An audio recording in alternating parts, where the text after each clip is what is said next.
വാഷിംഗ്ടണും ബീജിംഗും തമ്മിലുള്ള വ്യാപാര ചർച്ചകൾ മാഡ്രിഡിൽ തുടരുന്നതിനിടെ അമേരിക്കയിൽ ടിക്ടോക്കിന്റെ ഭാവിയിൽ ഒരു വഴിത്തിരിവുണ്ടാകുമെന്ന് US പ്രസിഡന്റ് ഡൊണാൾഡ് ട്രംപ് സൂചന നൽകി.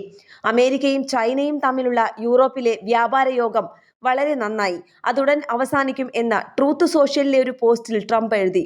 നമ്മുടെ രാജ്യത്തെ യുവാക്കൾ വളരെയധികം സംരക്ഷിക്കാൻ ആഗ്രഹിച്ച ചിലതിനായി ഒരു കരാറിലെത്തി. അവർ വളരെ സന്തുഷ്ടരായിരിക്കും, ട്രംപ് കൂട്ടിച്ചേർത്തു. ഈ ആഴ്ച അവസാനം American president Chinese president Xi ജിൻപിങ്ങുമായി സംസാരിക്കും. US നിയമമനുസരിച്ച് വിൽക്കുകയോ അടച്ചുപൂട്ടുകയോ ചെയ്യേണ്ട ചൈനീസ് ഉടമസ്ഥതയിലുള്ള സോഷ്യൽ മീഡിയ പ്ലാറ്റ്ഫോമായ ടിക്ടോക്കിനെ പരാമർശിച്ചായിരുന്നു അദ്ദേഹത്തിന്റെ അഭിപ്രായം. വിൽപ്പന സമയപരിധി US പ്രസിഡന്റ് പലതവണ വൈകിപ്പിച്ചിരുന്നു. എന്നിരുന്നാലും ഇതുവരെ അത്തരമൊരു ഇടപാടിനെക്കുറിച്ച് ബീജിംഗിൽ നിന്ന് സ്ഥിരീകരണമൊന്നും ലഭിച്ചിട്ടില്ല.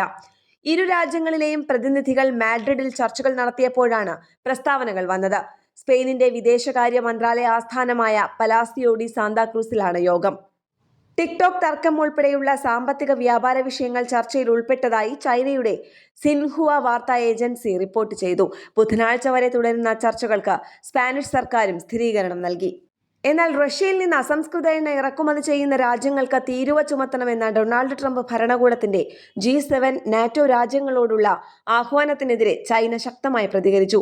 ഏകപക്ഷീയമായ ഭീഷണിപ്പെടുത്തലാണ് അമേരിക്കയുടെ ഭാഗത്തു നിന്ന് ഉണ്ടാകുന്നതെന്ന് റഷ്യൻ എണ്ണ ഇറക്കുമതി ചെയ്യുന്ന രാജ്യങ്ങൾക്ക് തീരുവ ചുമത്തണമെന്ന ട്രംപിന്റെ ആഹ്വാനത്തെ പ്രതി ചൈന വിമർശിച്ചു.